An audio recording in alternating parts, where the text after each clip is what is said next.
JP. It's better days.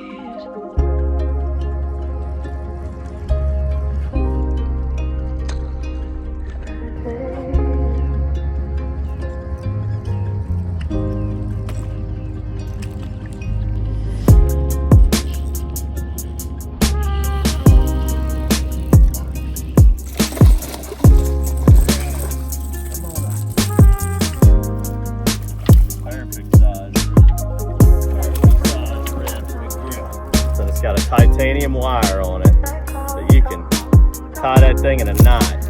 Boom.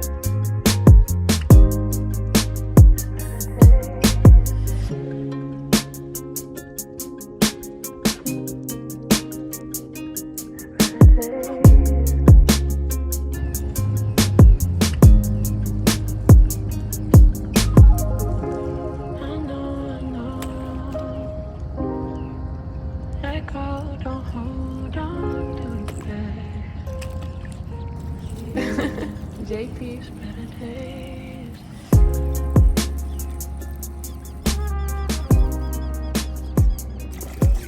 There we go.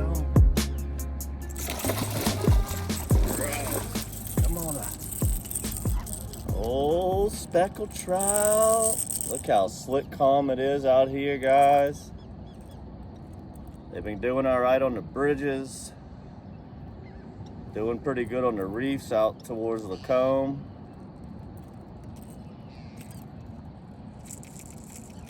But when I see a pretty day like this, when it is this slick, look at that fish grunt. I don't know if y'all can hear that, but when you got a day this slick calm and you're up at the crack of dawn, you gotta try some top water. And that's what we're gonna do this morning. I'm gonna try to stay away from the crowds today. It's slick calm, as optimal conditions as you can get.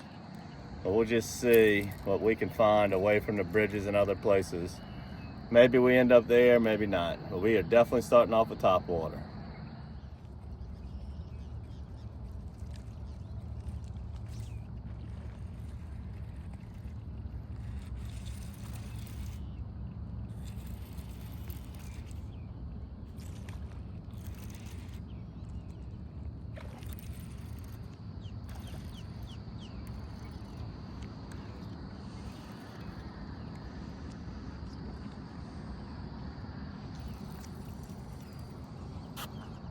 That was like the most polite little tap.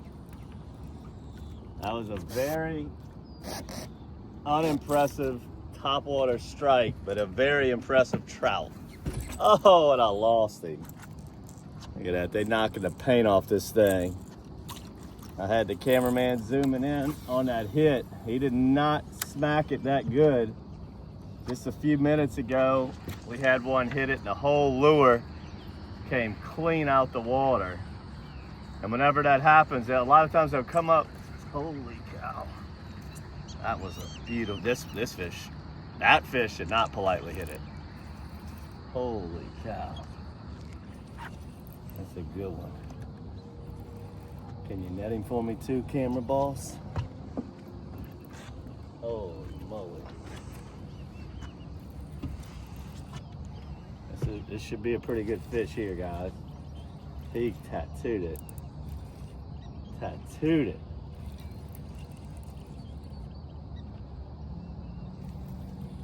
Come on, show your face, baby. Show your face. Where you at? And I lost him too. Oh my gosh, what is going on this morning? Oh, that was back-to-back 3 to 4 pounders.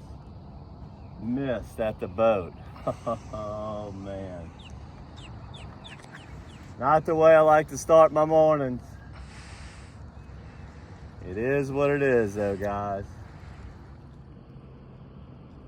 All right, whenever you're working these top waters and you got that rod tip down, and then what you do is you slowly pick it up, you slack. So it's a constant motion, twitch, twitch, twitch, twitch. And then you can pause it sometimes, but twitch, twitch, twitch, and you're constantly picking up that slack. A lot of times what'll happen, these trout, they're pretty wild and aggressive. They'll come up and they will hit it at as fast as they can swim sometimes. Sometimes they'll just come up and slap it with their tail.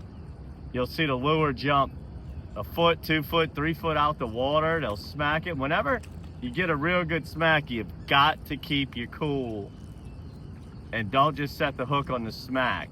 So like, we just had an instance where the top water got knocked out the water, and I just slowed it down, let it float back up, and then I just kept working it on the surface. You don't want to stop it. You don't want to set the hook too fast. You just want that lure to keep looking natural, zigzag and making Z pattern, which looks like a wounded bait fish, a wounded mullet a lot of times. Sometimes this does a good job of imitating shrimp skipping across the water. And it's just a fantastic way to catch fish early in the morning. And it's a great, great way to catch a really big trout, which we've done a great job losing this morning. We lost back-to-back 3 to 4 pounders, maybe even better already this morning. Having some action, getting some blow-ups, but having some bad luck on the connection ratio. Somehow, when I'm throwing hard baits all the time, they got all of them hooks, 6 hooks, and you just lose fish on them. It's part of it. It's just such a big lure for that fish to get down, you know. It's amazing. I actually lose less fish on a jig head, I feel, than I do all these treble hooks. All right, whenever you pull up into a shoreline, especially early morning at twilight hours, you start seeing mullets flicking around left and right. That's what you want to be seeing. There's one thing better than that probably is seeing shrimp skipping around. But you start seeing them mullets flicking and jumping, especially them little finger mullets like this, and a lot of surface activity. Pull that top water out, that's the time to throw it.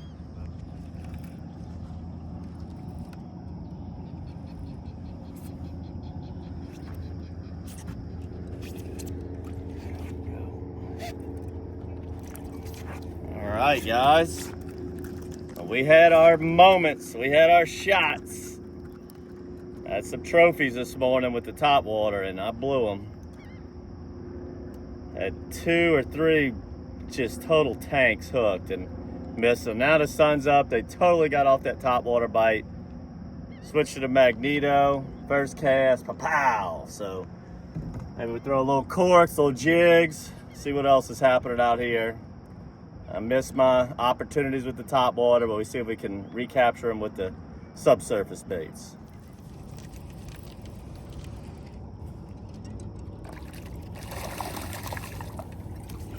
Go. Here we go.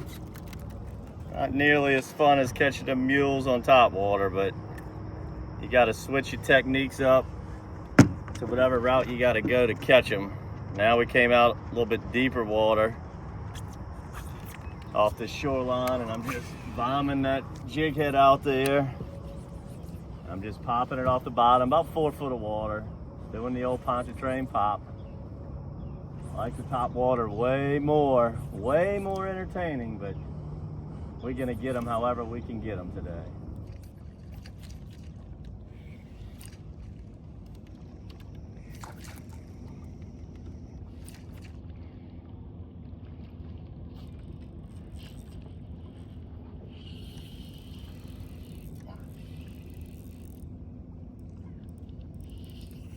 What we found here, Red? What we got here, guys? Guess it's a redfish. We left that marsh shoreline, ran down a little ways, came to some rocks, got a good falling tide. It's flowing over those rocks. We're gonna fish a little bit on this side, see if they got some more on that side. I just threw that popping cork out. Try to keep that bait over the rocks so I don't get snagged. Let's see what we got here. Oh, baby. Nice red. Let's see. Come Come on, baby. It's whipping me on my little pole. Whipping me.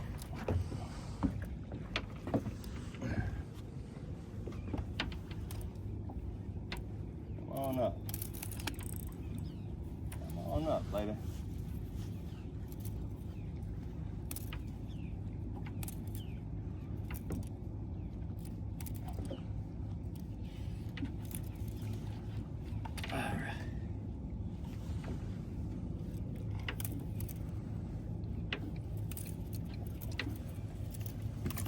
Perfect size red. Perfect size red for the grill. Nice slot. So I got that matrix float. This float here, this is the oval. We have it in two styles, and it's got a titanium wire on it. So you can tie that thing in a knot.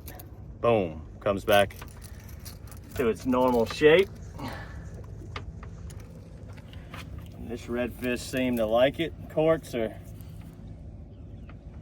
really a great thing to have in the arsenal, especially here in Louisiana. When you pop in that cork, you're making that sound like a shrimp skipping out the water, and the fish just love it here down in Louisiana. Let me see if I can get this lure out. Maybe catch another one of these or some more trout.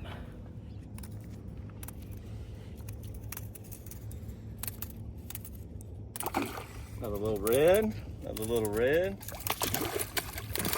Come on up here. I got Simba with me to knock the scales off today. Simba wanted to sleep in. He's missing the party. But now, nice little red on this side. I went through the rocks to the side where the current's blowing into. So you can see, got the current coming right over these rocks. You know, if the water's real high and falling good, it'll screen, that water will fall real good over these rocks. I've never really totally scorched them doing this, but when I see that current moving over these rocks and through them, I always stop and give it a peek if I'm in the area. I always catch a few, it seems like. Sometimes it can be red, sometimes it can be trout. And another thing, like a beautiful sunny day like this, you can always get up on the shorelines here behind us and sight fish reds, stuff like that. If you look at one of our previous DockSide TVs, we were fishing this area, but we were more up in the shallows. We were catching a lot of bass. So it's a lot of stuff lives over here on the south end of Pontchartrain. These rocks, I guess they block the current flow back towards the shoreline, so the grass really grows really good on these, on the lake shorelines here. So in the fall we do really good with the trout over the grass a lot of times, and makes a good estuary for bass, sight fishing, reds too. And they'll also use these rocks like they're doing right now to ambush prey, and you can just fish the rocks itself. You can see that current blowing right over these rocks, and of course I missed that one. We've been missing them today. We have not had a very efficient day today. Mama said there'd be days like this. But I had another one hooked as either a nice trout or another small red. You can see that current blowing good, real nice over these rocks right here.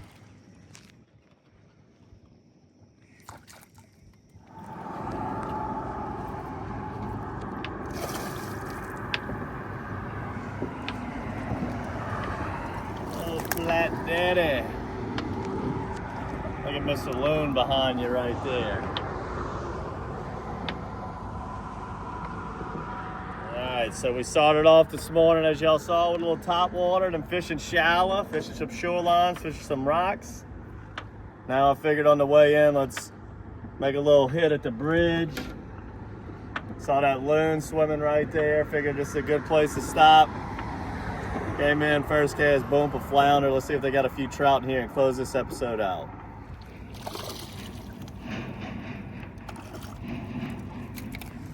A little specky. Look at that little pot belly. This dude's wider than he is long. We had our fix with the big girls this morning. Now it looks like maybe we're on some dinkers. You never know on Highway 11. You can bump into a 5-pounder on any cast. Let me measure this little guy here. All right, guys, so we're gonna go ahead and end it. Coming back into the pass here. Did a little bit of everything today. Caught our Cajun Slam. Caught some reds, some flounder. Got some nice trout here. Beautiful trout. And the real big trout we missed on top water this morning. But make sure to subscribe to the monthly bait box. If we got a plethora of top waters, we'll be sending those out. I know we're running a little low in the warehouse on them, but we got plenty of matrix floats. Been doing good on that. We'll make sure to send out a bunch of matrix floats. We're using the ultraviolet today, the matrix shad right here underneath the matrix float. Sending you guys out some ultraviolets. So subscribe to the monthly bait box. Make sure you subscribe to our YouTube channel as we do all kinds of stuff just like we did today, fishing all different techniques and depths of the water column. Come out here and get your hands on some of these speckled trout, redfish, and flounder, guys. Until next time, good fishing.